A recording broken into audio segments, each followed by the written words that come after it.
मित्रांनो, सर्वांना जय जिजाऊ. मराठा लग्नाक्षदाच्या या मेंबरशिप प्लॅन मध्ये आपल्या सर्वांचं स्वागत आहे. आपण आमच्यासाठी सर्वजण एक व्हीआयपी व्यक्ती आहात आणि या माध्यमातून आपल्याला सत्य आणि वस्तुनिष्ठ माहिती देण्याचा आम्ही प्रामाणिकपणाने प्रयत्न करत असतो. आणि आम्ही वारंवार सांगत असतो की मराठा लग्नाक्षदा हा कुठलाही व्यवसाय नाही किंवा या माध्यमातून आम्ही कुणालाच कुठल्याच गोष्टीसाठी पैशाची मागणी करत नाही. तेव्हा आपण सुद्धा आमचं जे काही प्ले स्टोअरला ऍप्लिकेशन आहे मराठा लग्न अक्षदा किंवा गुगलवर जर app.लग्नाक्षदा.com हे जर टाईप केलं तर तुम्हाला आमची वेबसाईट सापडेल. आणि त्या वेबसाईटवर आम्ही काही जे काही तुमच्यासारख्याच लोकांकडून जे काही स्थळं अपलोड केली जातात तर त्या स्थळांचा परिचय देण्याचा प्रयत्न करत असतो. त्या ठिकाणी कम्युनिटी गाईडलाईन नुसार मोबाईल नंबर डिस्प्ले करता येत नाहीत, म्हणून ते मोबाईल नंबर त्या ठिकाणचे हाईड केलेले असतात. पण त्याच्यासाठी आपण वेगळा पर्याय शोधलेला आहे आणि ती कार्यपद्धती आपण समजून घेणं आवश्यक असतं. आपण या चॅनलवर सबस्क्राईब करून आमचं मेंबरशिप स्वीकारलेलं आहे, त्याबद्दल आपले सगळ्यांचे आभार. या माध्यमातून आपण दोन गोष्टींची माहिती या ठिकाणी पाहणार आहोत की बऱ्याचदा आम्हाला दिवसभरातून 4 ते 5 फोन असे असतात की अनाथ आश्रमातून फसवणूक कशी होते अनाथ आश्रमाच्या नावाखाली, याबाबत आम्ही सातत्यानं व्हिडिओ बनवत असतो. 8-10 व्हिडिओ त्याच्यावर बनवले. मात्र बरेच जण काय करतात की त्या व्हिडिओ पूर्ण न पाहता फसवणुकीबाबतची प्रक्रिया पूर्ण न पाहता काय करतात की लगेच फोन उचलतात आणि आम्हाला वाटतं की तुमचा अनाथ आश्रम कुठे आहे, तुमच्याकडे मुली आहेत का. आणि मग हे आपण असा कुठेतरी अडाणीपणा दाखवतो किंवा कुठल्याच गोष्टीची पुरेपूर माहिती न घेता लगेच फोन लावतो आणि मग कुठेतरी याच्यामुळे आपली फसवणूक होते. तर असो, जे काही अनाथ आश्रम आहेत महाराष्ट्रामध्ये तर ते वेगवेगळ्या हेड खाली ते चालवले जातात. मग महिला बालकल्याण विभाग असेल किंवा अजून कुठलं डिपार्टमेंट असेल तर त्या वेगवेगळ्या डिपार्टमेंट मार्फत ही चालवली जातात. जी काही अनाथ आश्रमांची जी काही नोंद आहे महाराष्ट्रामध्ये तर ती जवळपास संख्या जी आहे तर ती 1200च्या आसपास आहे. मग ही 1200च्या आसपास जी आहे तर तुम्हाला असा गैरसमज मुळीच करून घेऊ नका की ही सगळी मुलींची अनाथ आश्रम आहे, त्यांच्याकडे लग्नाच्या भरपूर मुली असतील. तर ही जी संख्या आहे तर ह्या नोंदणीकृत संस्था आहेत. आणि या संस्थेच्या माध्यमातून बऱ्याच बहादरांनी काय केलं की या संस्थांच्या अंडरमध्ये मग वृद्धाश्रम चालवणे, बालक आश्रम चालवणे, अपंग शाळा चालवणे, निवासी शाळा चालवणे आणि मग त्याच्यातून सरकारचं जे काही अनुदान मिळत असेल तर ते लाटण्याचा प्रयत्न करणे, असेही काही महाभागांनी केलेलं आहे. मग त्याच्यामुळे होतं काय की मग सरकारच्या ह्या गोष्टी लक्षात आल्या आणि लक्षात आल्याच्या नंतर मग त्यांची पडताळणी झाली, तपासणी झाली. मग बऱ्याचशी मान्यता बंद करण्यात आली, काहींचं अनुदान बंद करण्यात आलेलं आहे. आणि मग अशा स्थितीमध्ये जी काही आता 200-250 ज्या काही संस्था उरलेल्या आहेत तर याच्यापैकी जे काही बोटावर मोजण्या इतके 15 ते 20 हे अनाथसाठी कार्य करणाऱ्या संस्था आहेत. मग शिर्डीचं असेल, पंढरपूरला असेल, मुंबईला आहेत, काही औरंगाबादला आहेत. मग हे काय करतात की जी काही अनाथ जी काही मुलं मुली आहेत तर त्यांचा ते उत्तरदायित्वाच्या हिशोबाने सांभाळ करतात. आणि हे सांभाळ करत असताना मग लग्नायोग्य वय झाल्याच्या नंतर मुला आणि मुलीचं तर त्यांच्या लग्नाची जबाबदारी साहजिकच त्या निवासी संस्थेवर असते किंवा त्या अनाथ आश्रमावर असते असं म्हणायला हरकत नाही.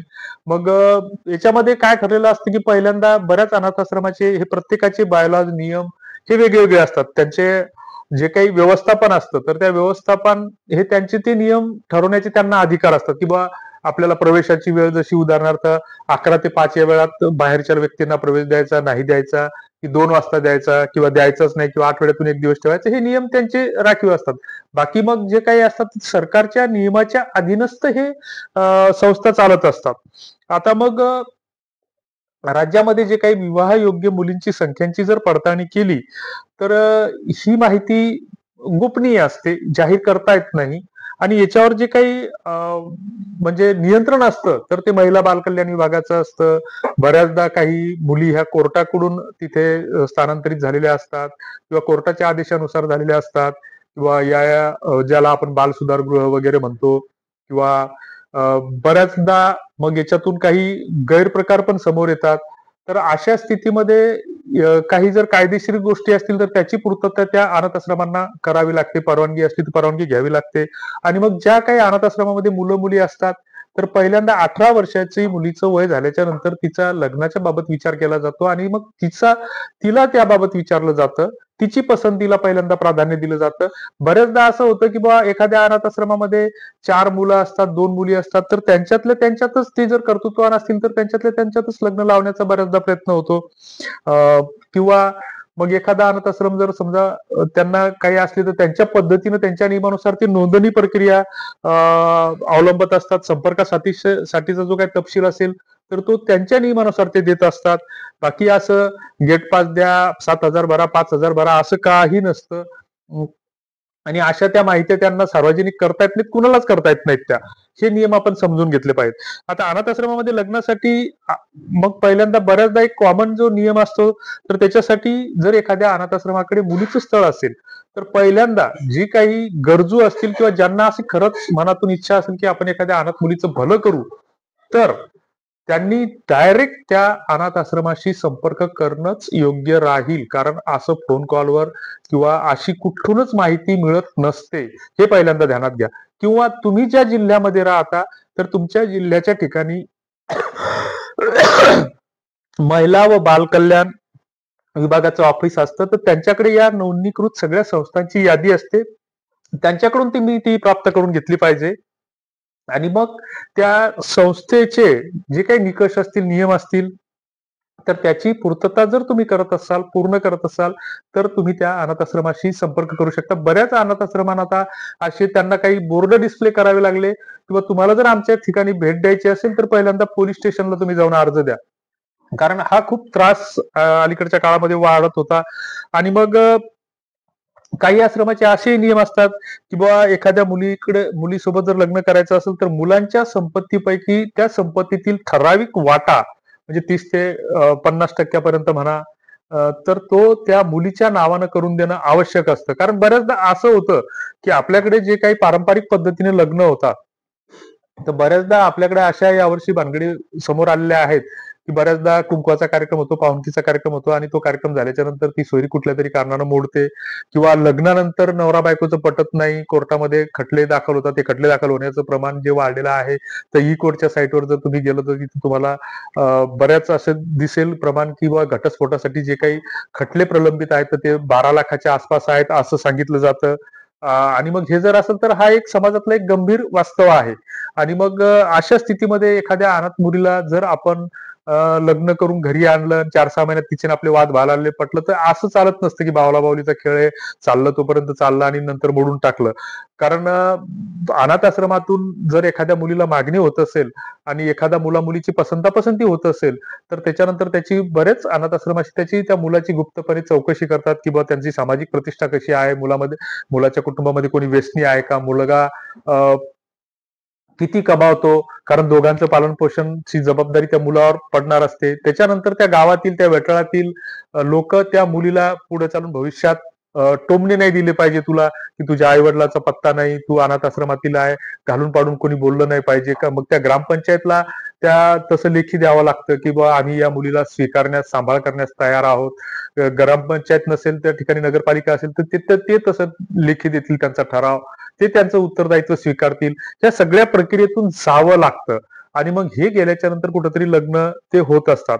मुलगा आणि मुलीच्या आरोग्यांची तपासणी होत असते, कायदेशीर मान्यता त्याच्यातून घ्यावी लागते. हा प्रस्ताव तयार झाल्याच्या नंतर महिला व बालकल्याण विभागाकडे मग तो सादर केला जातो.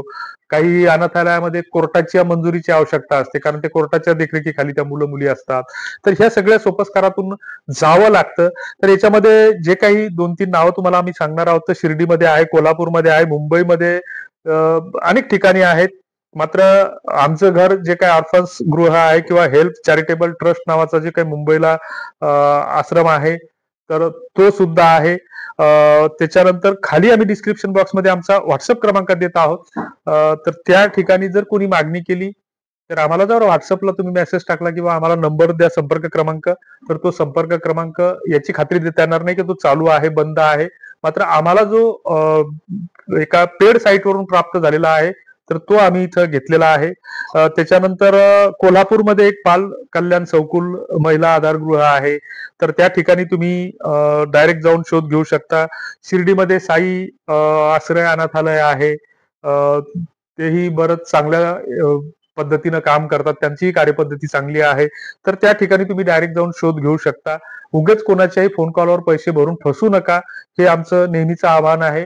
आणि हे जे स्थळ आमच्याकडे एक आलेलं आहे, तर काल परवा एका मुलीच्या मामाचा फोन आला होता आणि त्यांनी आमचे व्हिडिओ पाहिले. आम्ही आवाहन केलं होतं, की त्या माध्यमातून किंवा तुमच्याकडे काही गोरगरिबांची स्थळं असतील, तर ती आमच्याकडे पाठवा. आम्ही त्यांचा परिचय देण्याचा प्रयत्न करू. तर त्यांना पुणे भागातील स्थळ पाहिजे. त्या मुलाला नोकरी वगैरे कमावता असला पाहिजे, म्हणजे खाजगी नोकरी 30,000-40,000 रुपये महिन्याला कमावता असला पाहिजे.